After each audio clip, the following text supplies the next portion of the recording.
Buenas tardes. Good afternoon, evening to all of you. Those of you in Europe, good day to you. And those who are joining us from America, good morning.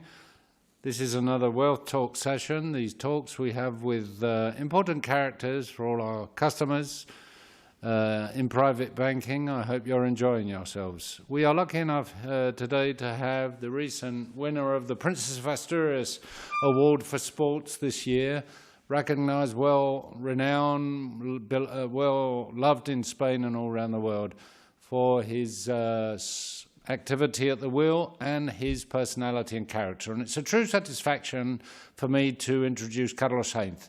How are you, Carlos? Hello, how are you? Welcome. Well, we're delighted to have you here. Thank you for inviting me. It's a pleasure to be here. I sometimes come to play golf, but today I'm here for this chat. I'm delighted to be here. Well, when we came in, people were greeting and saying hello to you more than me, not just because you're Carlos Sainz, but yes, because they seem to know you from other golfing days. Yes, I devote quite a bit of time to golf. I'm not very successful, but I'm getting better. I'm sure you're better than me. A few days ago in Oviedo, you got this prize, and those of you who don't know it, it's the most important award for sports and in Spain and very well known all over the world. Now, what do you feel when, after having been given this award? Well, if you get it like I did at 58 years of age, I think that at 58, you see things differently, and the value of things is different to when you're younger. With 58 to 58, you really have a chance to enjoy it. Any sports person that is listening or watching knows that you don't do sports for prizes. You do it because it's your passion. In my case, you like it, you enjoy, you like to win. But I'm not, I'll be honest. When you get a prize like this, an award like this, and you see that there's recognition, well, it's satisfaction and a source of pride, because you think, well, you think that people in your country have realized that you're doing something that's worthwhile. Yes, I fully agree. Getting the speech ready for that award is not easy. Did you have to prepare it for a long time? Well, yes. It's easy to understand. You remember that I'm not a speechwriter, and also to talk and address people and in front of the cameras, in front of all those people, is something that makes you slightly nervous. I prepared it, but I wanted to achieve two things, very simple things. I wanted to thank people for the prize, and I wanted to send a message of hope to young people. As I said, I've had many dreams in my life, and a lot of them I've achieved, and I was encouraging them to fight for their dreams and to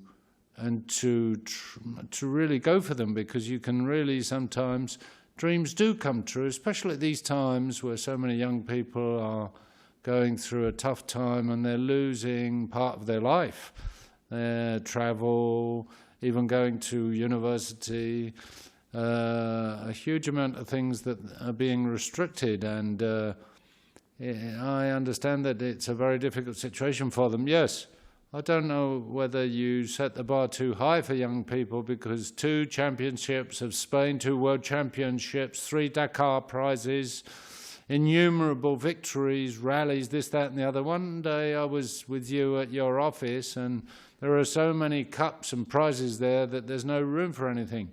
I think it's 30 years, is it? Or more than 30 years at the wheel and with your foot on the gas. Now, how have you kept going for such a long time, doing what you do? I think that question, a lot of people ask themselves that question. My wife, to a certain extent, used to ask herself that question. Now she's given up. But I think there's a clear answer. First of all, I still enjoy this. I have a good time. I continue to as of today, I'm still doing what I'm passionate about, and I will die at the wheel probably. I'll probably be invited to go slowly in a car somewhere. But anyway, I love racing cars, and I love to race. And this year, when I said before the Dakar Rally, I said, I'm going to do this, and we actually won. The day that I feel that I cannot fight and I cannot take part in another competition and win, I will probably give it up professionally. I'll try to do it in a different, more amateurish way perhaps.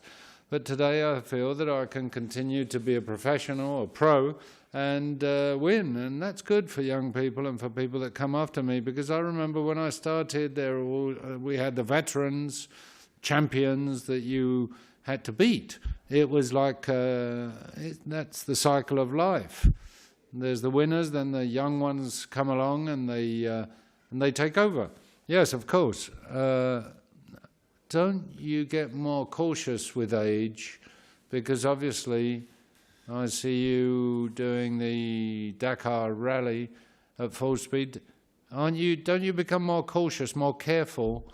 I've always tried to be careful all my life because I have a great respect for races. And racing cars and the world of racing cars reminds you now and again that it's dangerous. I always say when they ask me, when I lost that world championship, that's a disaster, and that's not happened to anybody. You were almost there 200 meters and you lost. And I always say, well, my worst feelings and memories have been when you've been talking to somebody like you and I, and 10 minutes later, 15 minutes later, and you're told that there's been an accident and that person you were talking to 15 minutes before is no longer there. So I have felt a lot, I've always had a great deal of respect for this.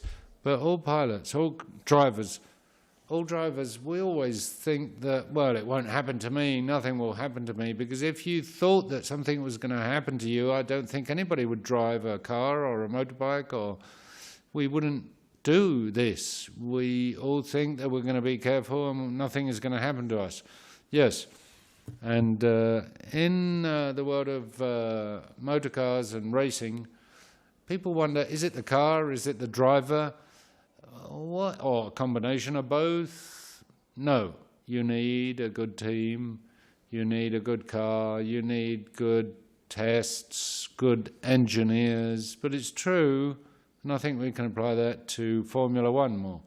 Today we see how Formula One pilots, drivers are very good, all of them, top rate. But it's more difficult to make a difference in Formula One than in other specialities. What do I mean? In rallies, a driver has more possibilities of sending out those messages that I've sometimes mentioned to people, because it's more difficult to control a stretch. For instance, a lap, there's fog, or it starts raining halfway through the lap. Rallies, the driver is a bit more important and has more opportunities to send messages. In Formula One too, because now and again the conditions are difficult, but it's also measured, engineers, everything is absolutely taken care of. A lot of the classifications we see that yes, there's a driver that's better than another driver because there are two on each team, but number one Mercedes, second Mercedes, third Ferrari, fourth Ferrari, fifth Red Bull. What does that mean? It means that cars are very, very important. The cars are very important in Formula One. And you've run in snow, in sand, on the tarmac, have you got any preferences? Well, that's what's good about rallies. Of the things that I've really felt most passionate about, one weekend you'd run on snow, another one on tarmac, asphalt, on soil, broken soil like grease, Finland, a different kind of soil, terrain, and that only happens in rallies because there are different surfaces, mud, and that's what makes it attractive. That's what, because running to race on snow is exhilarating with the nails in the tires. It's tremendous fun. I'm sure anybody who really enjoys driving, if anybody like that would drive in a rally on snow, they'd enjoy it immensely. Have you ever been stopped by the police, not because you were doing something wrong, but a routine stop? And people have said, oh, wait a minute, I don't know whether we can say anything to this man. It's Carlos Sainz. Could you tell us any stories? Yes, of course. But the truth of the matter is, I won't. I'll be honest. I've sometimes come close to, I've had my little sins, but when you do something really serious, which I haven't done, now and again I might speed. Now and again I've had a fine for speeding, but I tried to set an example, and I try not to lose any points on my driving license.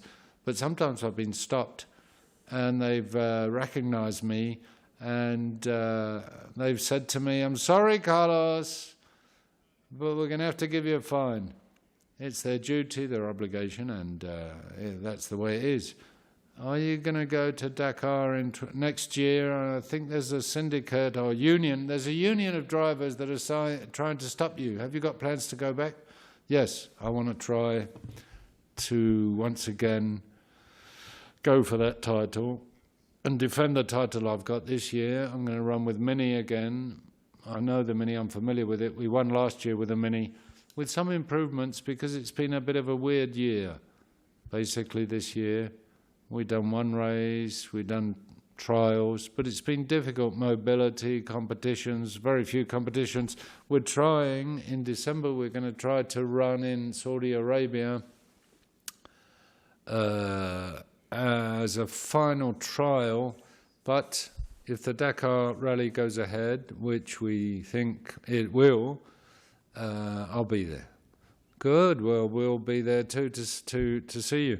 Have you ever thought of doing Formula One? No, I enjoyed, when I started car racing, I did the Castile Championship and the Renault Cup that I won once, but I liked rallies too much. At that time in Spain, thank goodness today that it's very different, but you'll remember that there was a circuit, the Jarama, there was Calafat, which was a small track which was built in Tarragona, but things have changed. We've got tracks for cars, for go-karts, but at that time there was Jarama, and rallies were very strong in Spain. All the brands and makes took part in the national championship. It was Zanini's times, Benny Fernandez, Canellas, Juan Carlos Oñora, my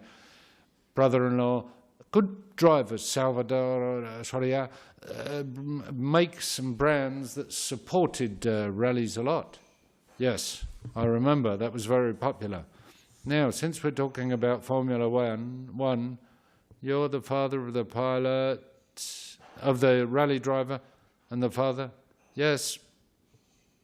Yeah, fathers and parents that are watching me will understand that when my son does things seriously, does them well, enthusiastically, is lucky enough to do well, you feel proud as a father, and you also suffer because one thing is, it's one thing for you to drive, you're in control, and it's different. This year I haven't gone to any of the races. To watch the TV, I listen to the radio, more or less I follow, but you're not in control. So it's a bit, it makes you a bit anxious. Yes, I think when you've been a driver, you feel more at ease, because in this case Carlos knows what he's doing, so he's a guy that's got his head screwed on properly, and he runs with his head very seriously. Do you give him advice? Does he give you advice? What do you do? Well, it works as follows. now it works differently from some years ago because he's 26 and he's not a child any longer, and he knows a lot about Formula One. But it's true that I'm bold enough to give him some advice sometimes, and I remind him about certain things. We talk after every day on Friday, after Saturday night, after the different competitions. And it's true that during the Dakar Rally, we talk every day. I'd give him a report of the day. And why did you do this here or that, or why? But what happened? And of course, I'd tell him after 400 kilometres, I can't remember what there was between kilometre 110 and the next one. Sometimes you do, sometimes you don't. And he always wants details. And he says to me, what's the lap going to be like tomorrow? Well, tomorrow it's going to be dunes. It's going to be difficult. We've got to be careful with navigation. Well, you do this, do that, let so-and-so start so strategically, and you've got to listen to him because he's not silly. Well, that's very good. I thought it was in perhaps more in one direction than the other. Right, well, and people always think when there's a saga of drivers, there's always, he was born in this world, maybe he wouldn't have gone into into racing if it hadn't been for you. But does he have inborn abilities, or is it something that you learn? Are you born with it, or do you learn? Well, when I did rallies, I'd come home. He was 3 years old. He had a little car, electric car, and I think there are pictures where you can see. And I would say to him, who's taught him this? It wasn't me. So when he was 3 years old, he would look at the telly, and so I think that he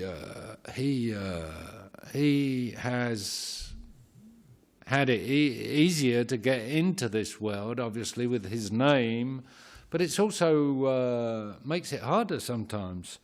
But when you reach his level, it's clear that genetically he has an inborn ability to do this.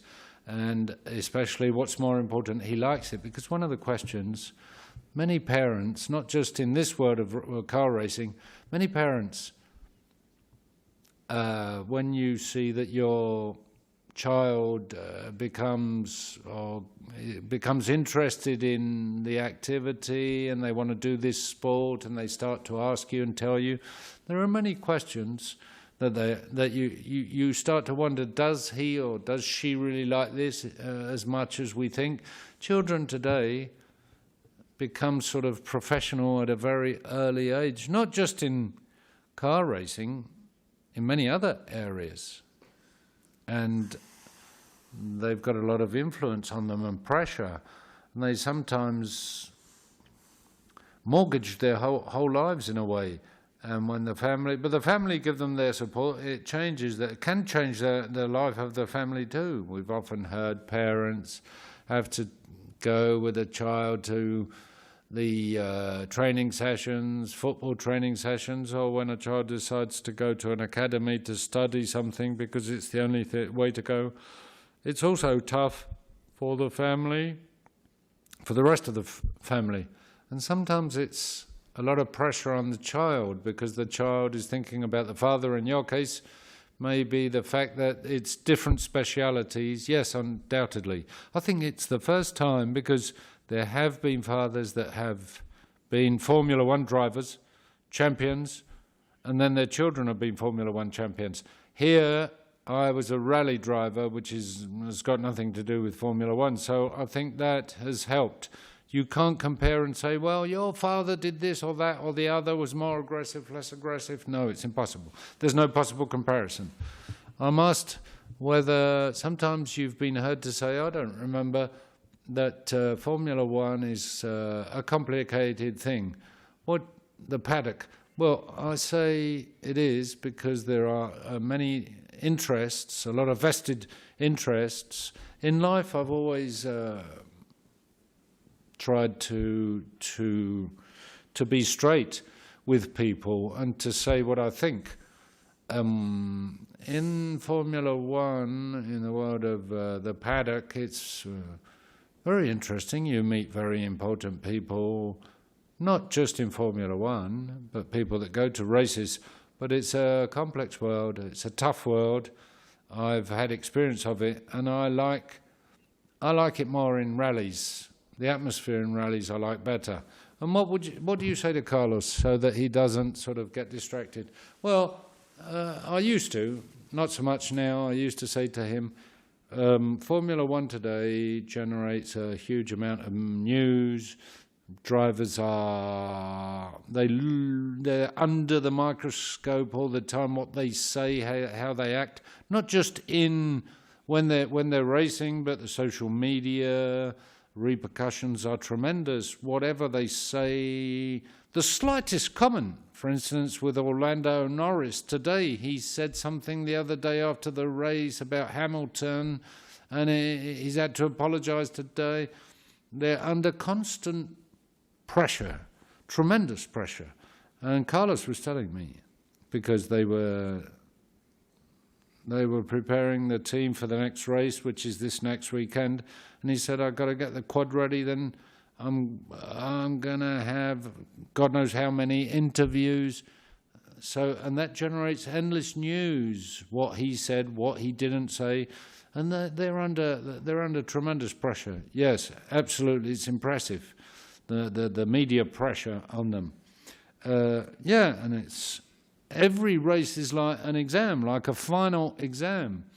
You might have done it very well, but if you put your foot in it right at the end, you're in trouble. Yeah, because you mentioned Orlando Norris. I think it was quite innocent what he said. It wasn't anything important. He was angry. I think he used a swear word. Yeah, because he had a brush with Stroll. But these are normal things. It's tremendous how the media puts the pressure on. So to finish this part of the conversation, you have had a long career, you've had to persevere. What do you think, what values does sport give you to face up to times like these, where there are so many people that are frustrated, that get very depressed? What advice would you give to people? Is there anything that throughout your career has helped you especially?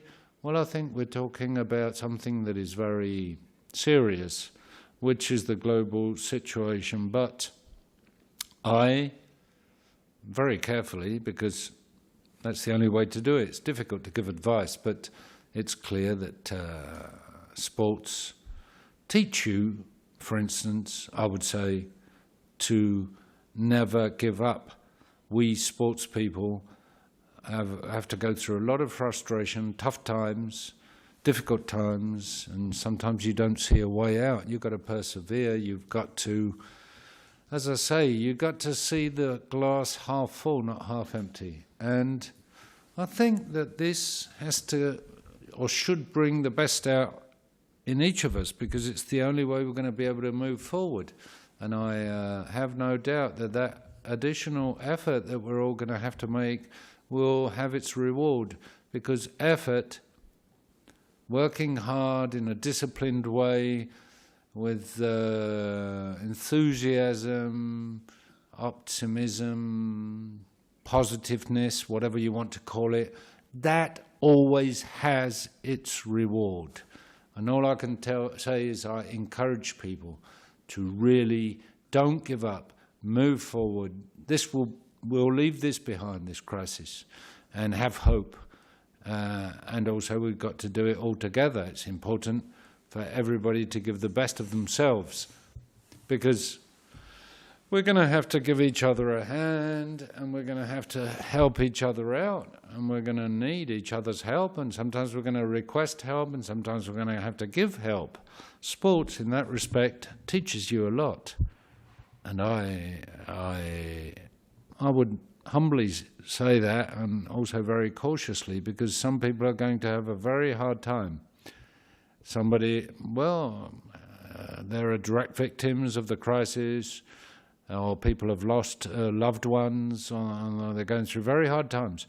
Yes, good to go to take the opportunity. What about banks? How do you see banks in all this? That question is a delicate question. The role of banks. Well, banks in our society, they're part of our society. Thanks to banks, a lot of the companies and a lot of the businesses and a lot of the, well, people have been able to survive thanks to the help of banks. That's why I say that banks are going to play. You're going to have a complicated situation. There are going to be many people who are going to experience great difficulties because businesses run into debt, and then they need money. They'll ask banks for money, and you're going to have a difficult task ahead of you. But I think we have to trust society. Banks are a key part of society, coexistence. They're socially very important right now, and I have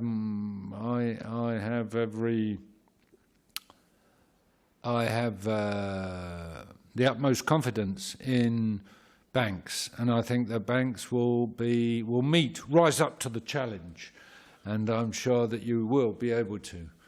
Let's see whether we can we don't disappoint people. We're going to try anyway. Let's see. We've got about, I'm being told, we've got about 400 customers listening to you from all over the world that are sending in questions. And I'm now going to ask you those questions, or some of them. But I have a question here that I've had since I was a little boy. Is this really a language, or is it something that you do, that you used to do at every race? I'm going to ask you some phrases, some expressions, and maybe you can tell me what they mean. Don't look at me like that. Maybe they don't. What is right long, right, half right, dirty? What does that mean? Not a lot. Let me see another one. Left, good. Close eyes on the right, you fall, and it closes late. What does that mean? Yeah, I'll translate it. Bring it here. I'll translate that double Dutch. The last line, what is it? What does it say? Left plus good eye, that's a 4th-degree bend.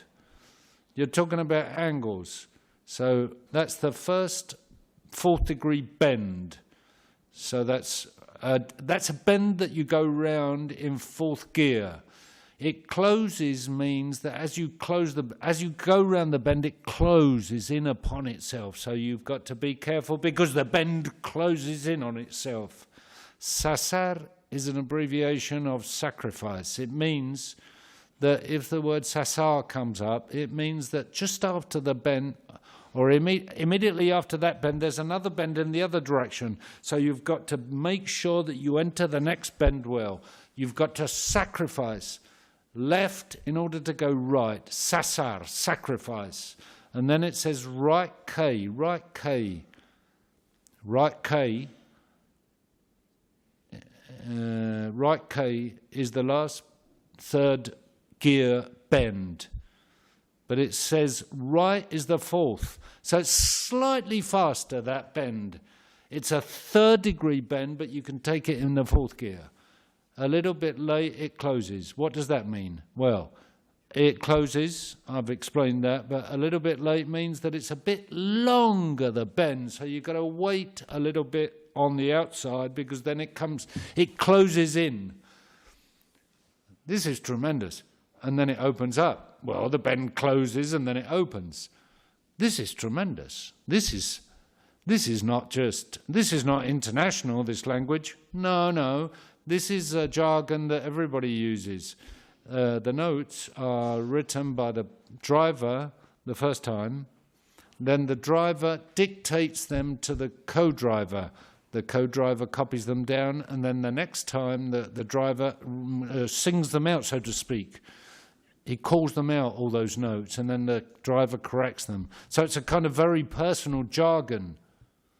No, but the co-driver, has to be familiar with the driver. Yeah, that it takes them a while to understand the jargon and the vocabulary and how you like to have the notes and the sung out to you. No, you can't use somebody else's notes, but these notes describe what you've got ahead.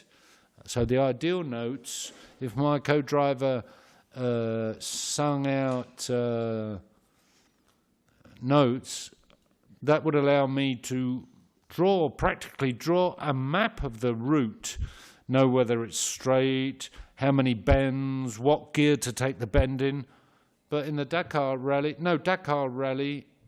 we've never done that. So sometimes you get terrible frights because Dakar, you can see the route, but you've never been on that route before, and you've got to keep your eye on what's ahead of you. The co-driver is very important because you've got to follow a course.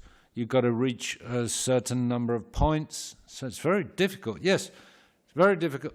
It's very difficult because sometimes you think there's nothing ahead of you and then suddenly there's a hole or whatever. So if you get too overconfident, you can have accidents. And the co-driver has the map.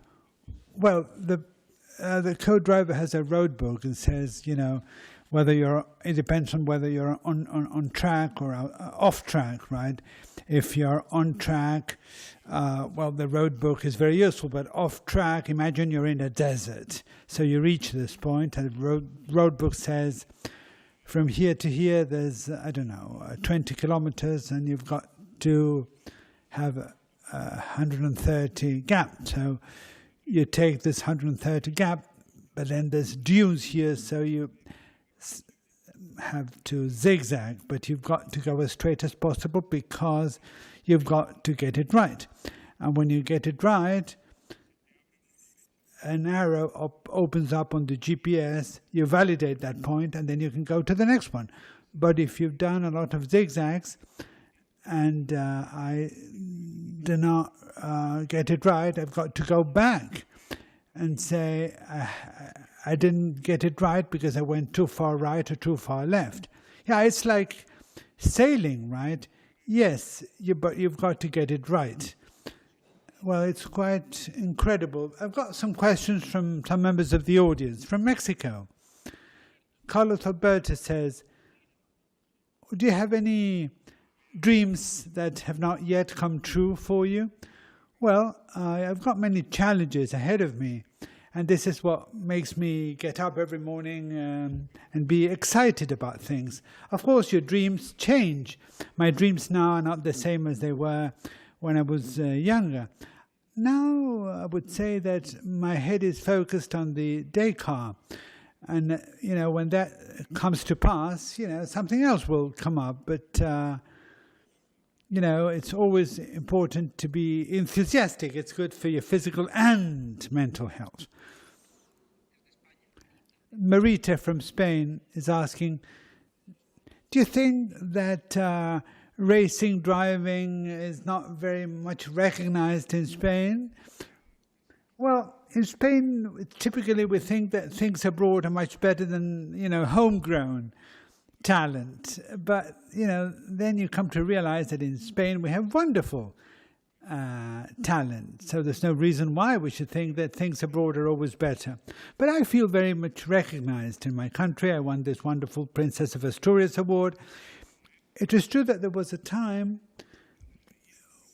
where, it was quite funny because people kept saying, Carlos Sainz is always unlucky. He couldn't win this championship or that championship. And I always said, look, I consider myself very lucky to do what I like doing.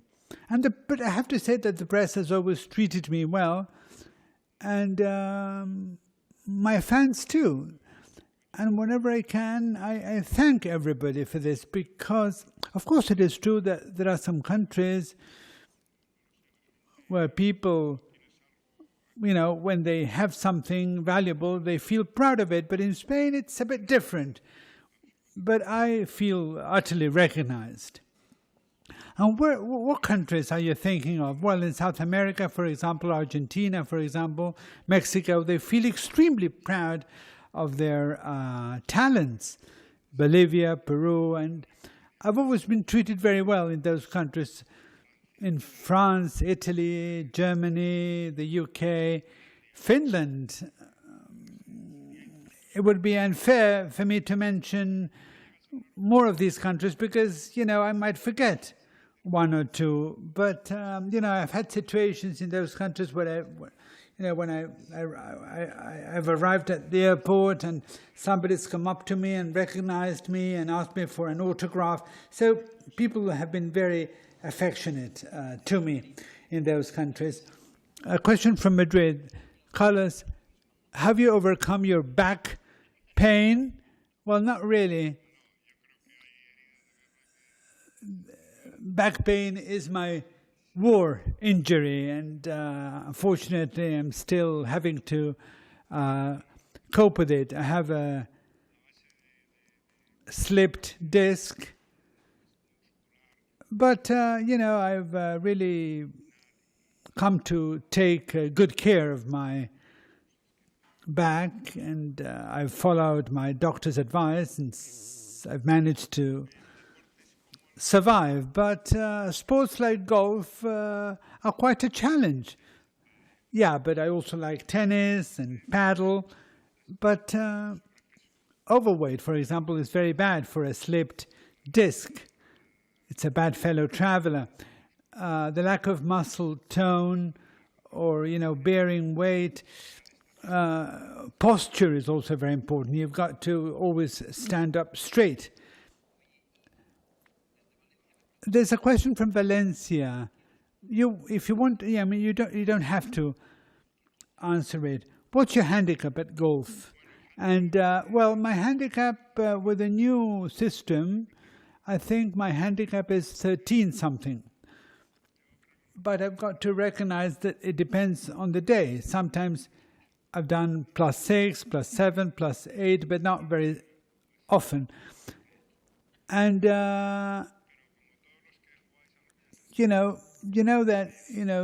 it all depends on the day. I always try and better myself. And I tend to play with my son. We're very competitive, and I have to admit that he usually beats me, but we have a whale of a time. Because, golf has a wonderful thing about it, because when you start playing golf, you forget about everything else. It's a wonderful way of forgetting your problems. Right. This other question is also very specific. I don't know whether you can share this. Is it true that you've been an advisor to governments on the question of life in desert areas? Well, yes, I have collaborated with the army. I gave a talk to soldiers and to officers in El Goloso army base, and I'm really very respectful of the Spanish army, and I will never forget that day because I loved the experience. I loved being there, feeling their affection, their respect, seeing how professional they were. I was even given the opportunity to drive a tank. So I think we have a wonderful army and we need to support them. But what is the connection? Well, you see, in rallies, especially Dakar, it was very hot. You were always pushed to the limit. And this is something that the army also shares with us. There's another question from Javier here. Why do you think that your son decided to embrace F1 instead of rallies? Well, it's very simple. At least this is what I think. You would have to ask him, but I'll give you my opinion. He says, when people ask him, he says, I would have liked to live my father's experience with rallies more intensely. Of course, he was very young when I was in my prime. And then, when I retired, the figure of Fernando Alonso came to the fore, and he started winning lots of races, and, he started hogging all the headlines. And so my son, saw all this, and he, little by little, decided to emulate Fernando Alonso. So he went from go-karts to circuits. When he was 15, he was already driving a BMW Formula car. And he really likes driving rally cars, and he likes watching rallies, but he felt more attracted by Formula One. I remember we went to see Fernando in Barcelona once, and I remember there was a picture of my son Carlos as he watched that race, and he was completely impressed by Fernando's skill. Yes, I'm sure that that was a wonderful experience for him. Yes, it was a wonderful race, that race in Barcelona. And then there's another question here from Spain. What athlete do you admire who is not your son? Well, there's many of them, but of course, my friend Fernando Alonso, my friend Rafa Nadal. Of course, especially Spanish athletes, I really enjoy watching them perform their sport. Sergio Ramos, Karina Marina. I really feel very proud of my fellow countrymen. I follow all sorts of sports, and when there is a Spanish competitor, I always want them to win. There's lots of questions. I don't know whether we'll have time for all of them. There's an interesting question here from Barcelona. Carlos, if one of your daughters wanted to become a driver, a racing driver or a rally driver, would you have allowed them to become one? Why are there so few women in that world? Well, I would have asked the question, does she really like it, or is it because her father is in it? Well, if I had seen that one of my daughters really liked it, I would have supported them without reserve. In the same way as I supported my son Carlos. They would have had a difficult life because women have it more difficult, but I would have supported them without reserve. Yeah, I think that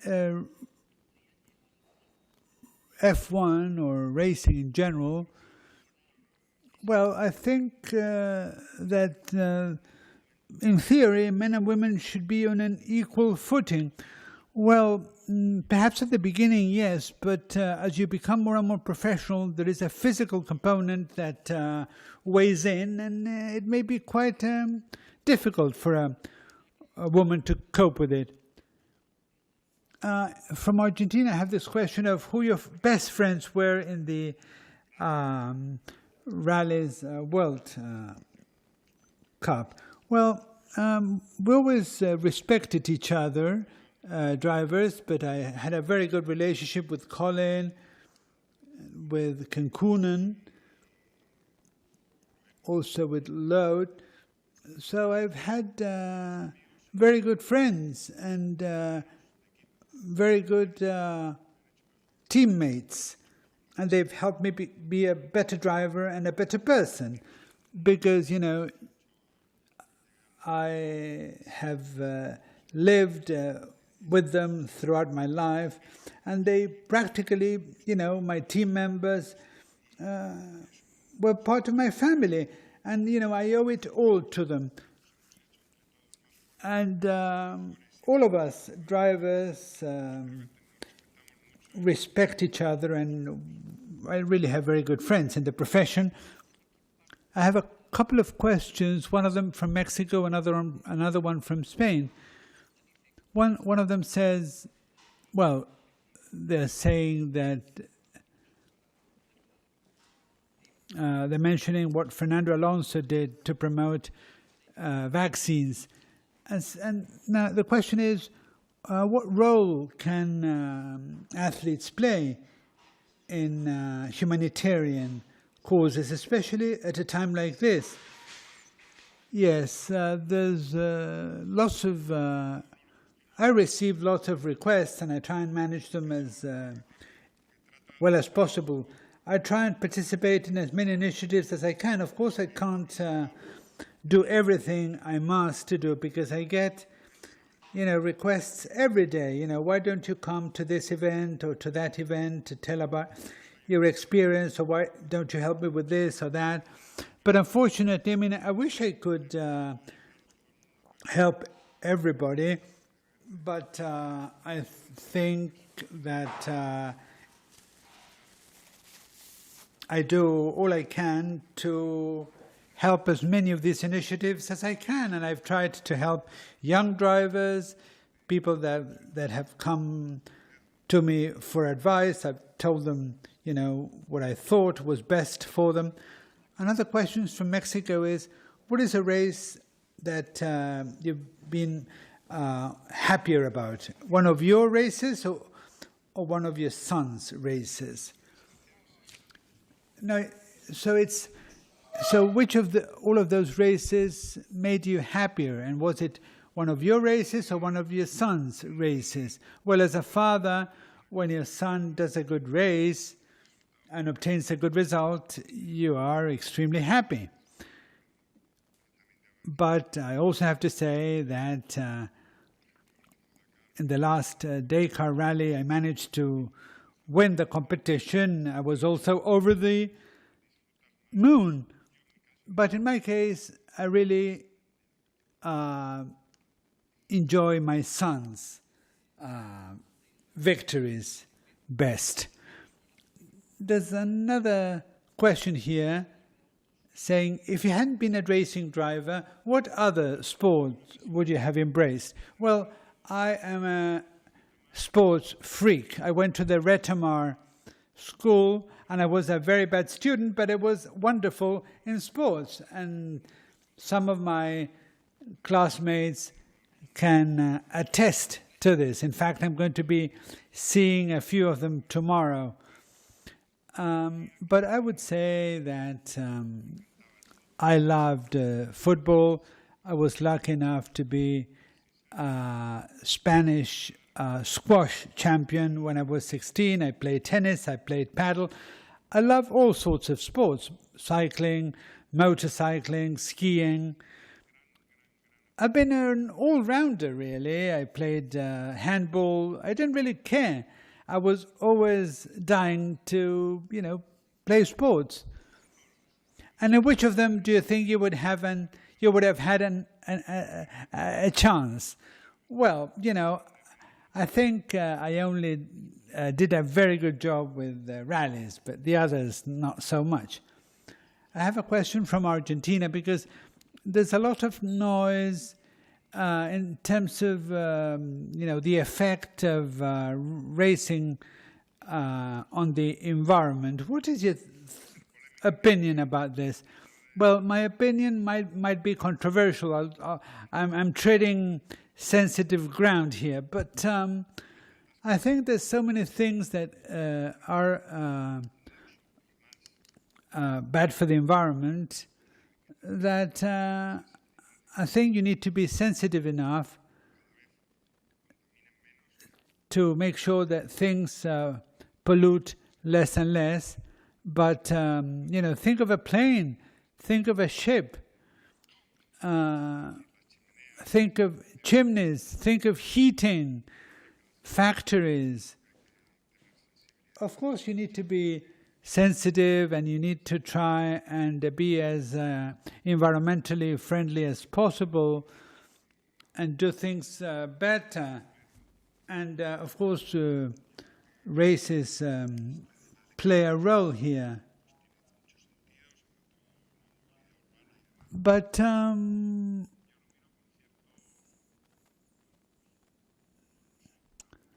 I wouldn't be so radical. I think that if you're respectful of the norms and if you don't hurt anybody and you always do your best to be less and less harmful with the environment, there shouldn't be any criticism. Yeah, well, if there's a few cars racing in a certain place over a weekend, it's really anecdotal if you compare it with the sheer amount of planes flying in the sky. And what do you think about electrical cars? Well, I think there's room for everything. I think it's very well. There's room for everything. And I think that it makes a lot of sense. But I don't think we should be radical and say that the only good thing is electrical cars. It is wonderful for there to be electrical cars and for cars to be powered by electricity. In fact, the engine of an F1 car nowadays is really impressive because, they're extremely powerful. They can, and they don't consume a lot of fuel. But, of course, in the future, urban mobility will be 100% electrical, and then other types of mobility will be probably half and half. But governments should not, they should be careful because they should bring about crisis in the auto industry. I think that everything needs to be done in a sensible way, and politicians shouldn't just think about their votes. They should be careful because they could damage a significant sector of the economy, like the automotive sector. And there's a question here asking what you think. We have talked about positive things, but they're asking what you think your son needs to improve to become a better racing driver. Well, there's many things that he needs to improve, because as soon as you think that you're the best, it's very dangerous.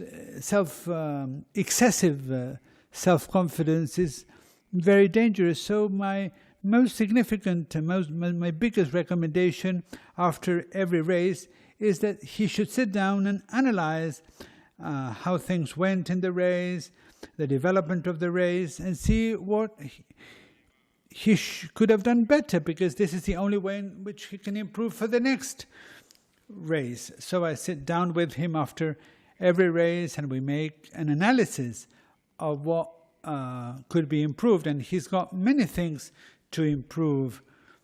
It's difficult to pinpoint one specific thing. Of course, he's a wonderful driver, but I'm sure that he's got room for improvement. And what about your family? Aren't they fed up to the back teeth with listening to you talk about racing? Well, we talk a big deal about racing, but we try not to overdo it, because if we did, people would really get fed up. But 2 weekends ago, Carlos was racing and I was also racing. I was in Andalusia. It was a prep rally, and Carlos was in Germany. So in a household where the father and the son are racing on the same day, it's only logical that the next week racing will be the star topic. There's somebody else here saying it's been an honor to listen to you. What lessons do you think could be taught to young people? Lessons from the world of rallies. Well, rallies are synonymous with adventure.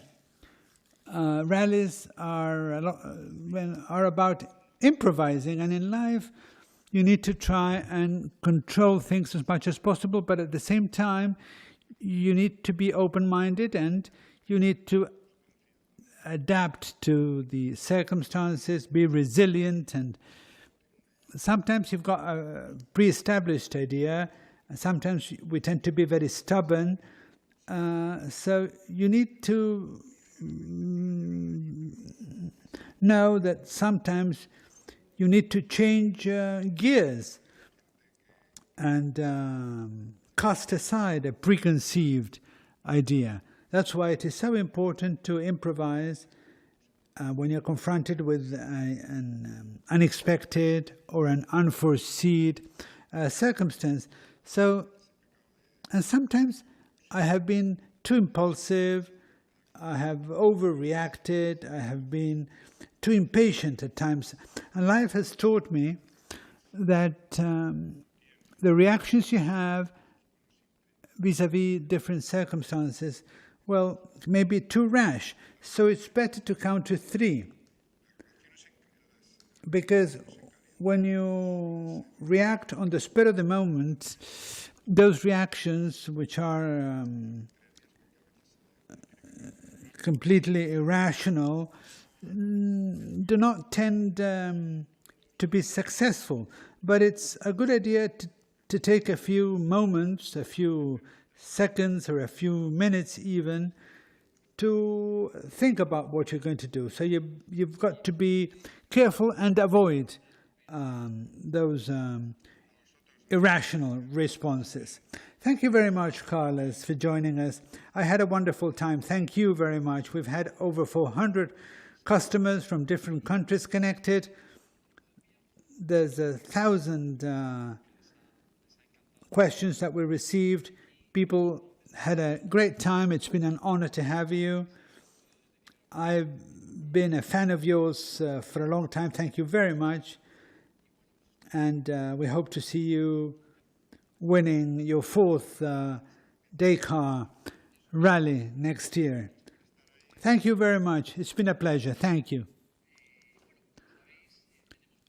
As you know, all of these wealth talks are available on our website.